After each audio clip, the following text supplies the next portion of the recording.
Good evening. Good evening, ma'am. It's a pleasure to have you here on airport tonight. It's my pleasure, for sure. I hope you enjoyed the documentary. We tried on our small to depict a little bit the life in the West Bank of Palestine. It was impossible, of course, to tell everything about Palestine. It's too big and it has a huge history. But we tried just a little bit to give a little taste for Albanian public. Mr. Ambassador, while seeing it, I reminded myself something very interesting I noticed when I was in all the cities but especially in Ramallah, that most of Palestinians told me that they still want peace. They don't want war with Israel, despite they have suffered a lot. So my question is, why? How it's possible? Isn't there anger in the hearts of Palestinians?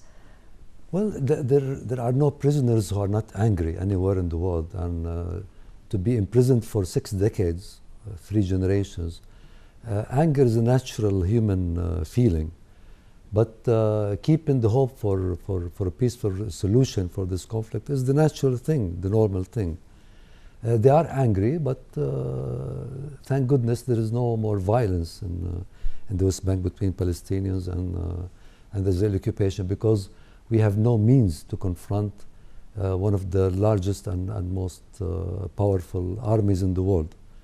The hopes are always up. This is the nature of the Mediterranean, I think, and the Middle East. What is that thing that keeps hope alive for Palestinian people? It is the belief that it's our right. This is the main thing. The support of the international community. I mean, the European Union, the Arab world, the United States have always been supportive of creating democratic, independent state for the Palestinians. So this is enough for most Palestinians to keep going and to persevere and to have enough patience to go on. But how long we can go on like this, we don't know. You don't really know, I mean. Yeah, because the Palestinian population is more than 55% are youth.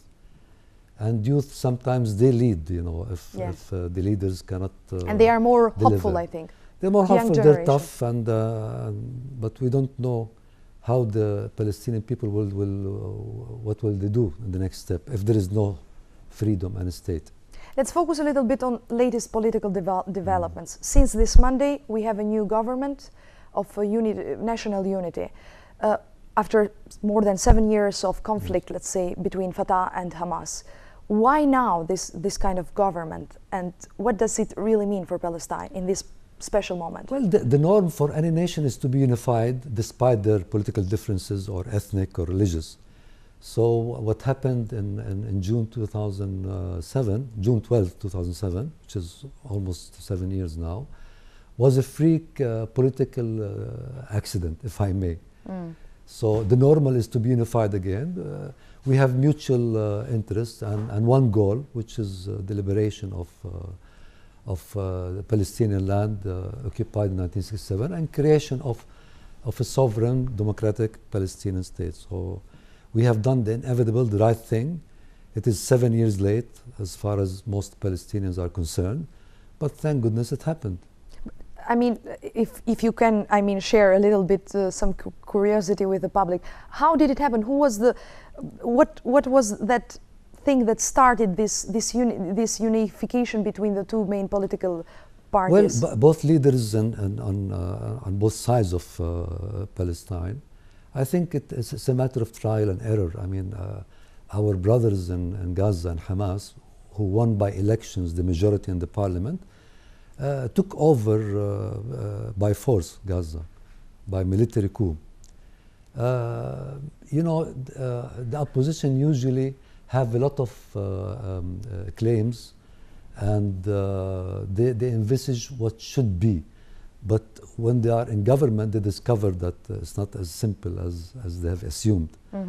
It took 7 years, but now the circumstances in the Middle East and the situation for the Palestinians, and quite frankly, the failure of the peace process between the PLO and Israel made us look more seriously about our priorities. Unity. Yes. Maybe we could say that this failure on the negotiations somehow made even Hamas understand that without unity there is no solution for Palestine. Yes, because Israelis, whenever we reach us in the PLO, we reach some agreement with Israelis. The Israeli government, with Mr. Netanyahu, says that the PLO has no jurisdiction on Gaza, and the PLO does not represent all the Palestinians.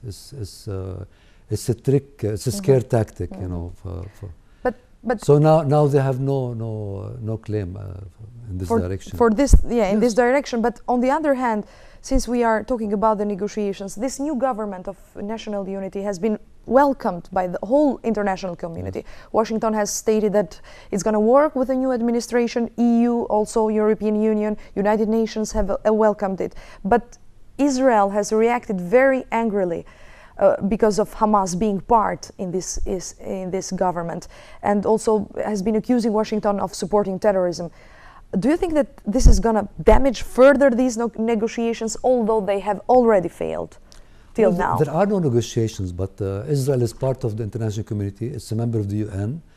If the UN and the United States and the EU, which is their largest trade partner for Israel, if everybody around the world agrees that it's time to go back to negotiations on the basis of the agreed upon agreements and international law and all the resolutions, then Israel has to adhere eventually. They cannot be living in their own bubble forever. They're talking tough, but eventually they'll come around, I think. The same reasons which brought them to the Oslo Accords in '93, and before that the Madrid Declaration, it's the same thing. It was a Likud party leading Israel in '93, and it's the same now. It's the same party leading by Mr. Netanyahu. I'm just wondering something, Mr. Ambassador. Very often, especially in the last years, many Palestinian leaders have been saying that U.S. is supporting unfairly Israel on these negotiations, on this matter, Palestinian matter.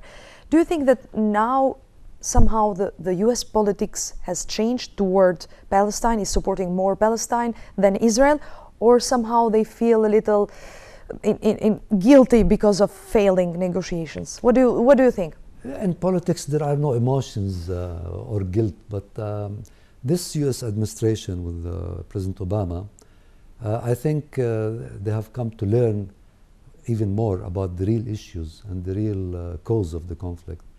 The Israeli policy in the peace process is embarrassing the U.S. administration, which is their best ally.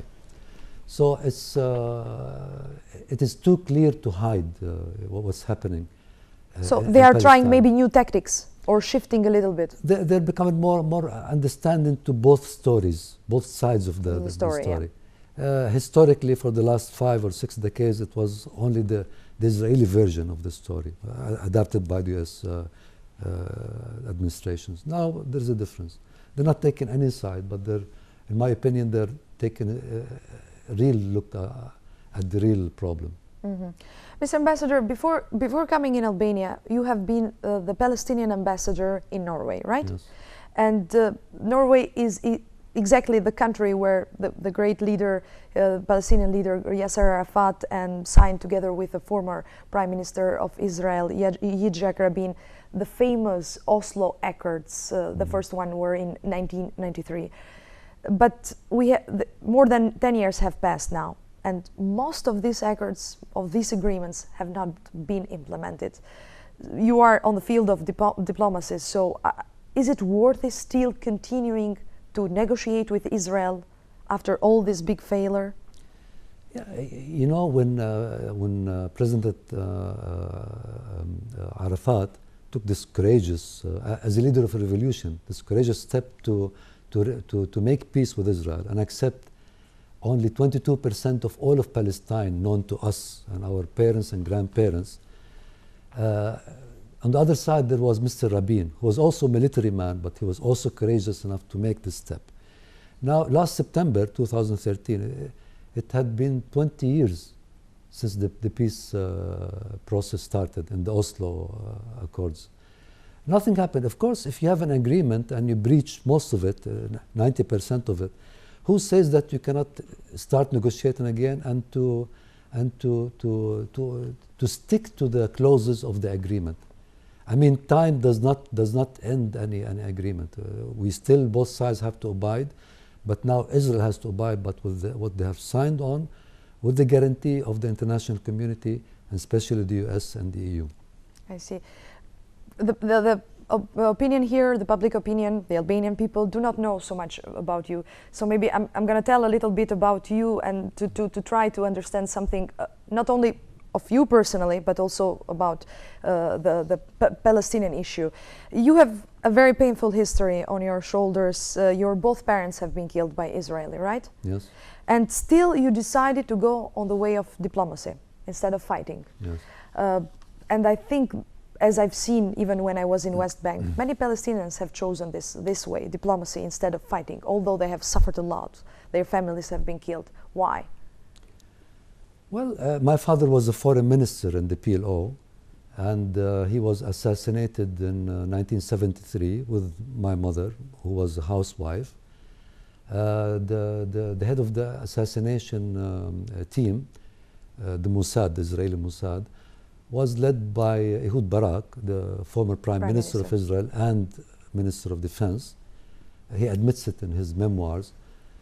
And I was only 11 years old, so my first contact with the Israelis was 1 o'clock after midnight, shooting my parents, and my father ended up with more than 160, 170 bullets in him. I was only 3 meters away from him. But going through many wars, living in Lebanon, in Syria, in Jordan, and Gaza, I've seen that the next generation, my children, my 4 boys, deserve to live a better life than me and most Palestinians. So that's why we have to give peace a chance, all the chances there are. Because war never solves any problems between 2 nations. We are 5 million in Palestine, Gaza, West Bank, and Israel. The Israelis are 7 million. We're not going anywhere, they're not going anywhere. So we have to find a solution which is and hope for peace. According to the international law, which is 2 states. I see. Let's go back to the political situation. Yes. For several weeks, I think on April of this year, the Palestinian Authority President, Mr. Mahmoud Abbas, has said that he would ask for the membership on 48 international organizations after having joined in 15 of them on the beginning of April. This happened immediately after the failure of the negotiations, and also because of Israeli not accepting to release the last group of prisoners, Palestinian prisoners. But suddenly, at least without no explanation for the public, for the international public, Mr. Abbas decided he's going to suspend these moves in the United Nations or elsewhere. Why? Why this decision, if you could tell us? Well, to be a little bit more accurate, there are 62 organizations which we will join, like any nation, like any state. It's a long process. Some of these organizations take few months, some take a few weeks only. We submitted all of these applications. Some of them came back very fast in a day or two, some in a few weeks, with acceptance as a full member. And the process goes on. The issue is not being a member of these organizations, which is our right. The issue is to use this tool, the UN organizations, as a referee or a judge between us and the Israelis in each and every problem or obstacle between us and the Israelis. We not threaten Israel by becoming a member of international organizations, because Israel is in these, and Albania and every. So we're going to the international law. Yes, like for example, at the International Court of Justice. Yes, and other like the International Labor Organization and the human rights organizations and the environment and the marine and telecommunications, everything, because we are 2 nations with 2 governments living under one political state, which is called Israel now, and we have hundreds of issues, legal, economic, environmental, and so on. I see. So joining these organizations should not be a threat to anybody, but they consider it a threat, and they make very big threat against the Palestinians and even President Abbas personally. I see. Palestine has already won in the United Nations the status of permanent observer member of United Nations, but still has not been recognized as a full sovereign state, independent state by the whole members of United Nations.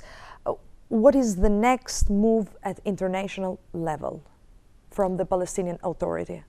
Well, last year, 137 countries recognized the state of Palestine out of 193, which was a very happy event for us. And it shows the will of the international community. But we'll keep going on to be members of all the organizations, as I mentioned. Now, our final goal is to create a Palestinian state. I would like to show our viewers what we're talking about.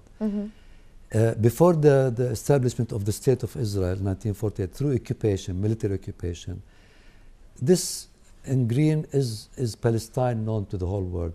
The white parts of the map is the neighborhoods of the Jews who lived in Palestine. And most of them are Palestinian Jews, they're not foreigners. In 1947, and after the creation of Israel, the white part should be by the the UN Resolution 181. The white part should be the Israeli state, and the green is the Palestinian, which never happened. After that, the war in 1967, which today, by chance, the 5th of June, is the memorial for the 67 border. Israel, through its military operation, occupied the big parts of Palestine and left only Gaza and the West Bank. Now, Gaza is equal to 3% of whole Palestine, and the West Bank is about 22% of whole Palestine. So our goal is to create a state only in Gaza and the West Bank, which is to accept only less than 24-25% of historic Palestine. Today, what's happening, this green parts in the West Bank is what's left of the West Bank. All the white part here is under Israeli control and full of settlements. This is another map of what's happening in the West Bank here. In white, it's Israeli control area. In the yellow is Palestinian. The blue are settlements. Who can imagine a state that looks like this, where you have 600,000 Israeli settlers among all over the territory of Palestine. Among 2 million Palestinians, no access between towns and cities in the West Bank, 520 some Israeli military checkpoints. We're talking about an illusion. There is no possibility for a state. So we have to go back to the map, like we say, to the resolution 242, which by it we establish a state in all of the West Bank and all of Gaza. And you are not giving, on your final request, you are not giving up on Jerusalem, right? Nothing, not to mention Jerusalem, they don't want to discuss it. International borders of the state of Palestine with neighboring states, which is Jordan, Egypt, Syria, Lebanon, they're not discussing any of this. So we're talking about something totally impossible. How are we going to live? We have to allocate a helicopter for each citizen to be able to visit his cousin or in-laws inside the West Bank. We cannot do that. I see. You mentioned the vote on the United Nations, which unfortunately Albania abstained last year in the United Nations. I presume you know it. Although our country has recognized Palestine as a full sovereign state 20 years ago, I think, more than 20 years ago. 1988. Yeah. Yes, more than 20 years. So my question would be, apart what has happened, some people say that here in Tirana there was a real strong Israeli pressure on Tirana's government back then. What do you expect from the Albanian government on these new final moves or trials on international community? We think if Albania adopts a balanced approach towards Israel and the Palestinians, it will help both sides to reconcile. I mean, sometimes letting your friend get away with everything, even the illogical, you hurt them. You have to advise them, and you have to have a balanced policy to help both sides to conclude this conflict, which might turn very vicious. I hope not. The whole region is going towards a very violent avenue. in Syria now and many countries. So the sooner the better we can find a peaceful solution for the conflict between Israel and Palestine. Now we have long ties with Albania as Palestinians, as the Middle East, political and cultural and so on. Now Albania has a huge interest in joining the EU. The natural thing is to follow the EU steps in these issues, regional and international issues. This is what we hope for, and we're working with the new government. We're trying to reach common understandings for these issues. We understand where the pressure is coming from, but politics is about common interest and pressure and mutual interest sometimes, and that's why I'm here for. I see. To talk. I would like to close our interview with this message for the Albanian government. If you don't have anything to add. Thank you very much for hosting me. I love your country. It's, sometimes I walk in the streets, I feel I'm in Palestine from many things, the food, the buildings, the streets, and I'm really enjoying it here, and hopefully I can accomplish something in your beautiful country. Thank you for being tonight in airport. I hope to have you again in another moment, and hopefully in a better moment for Palestine. I'm the same. Thank you very much.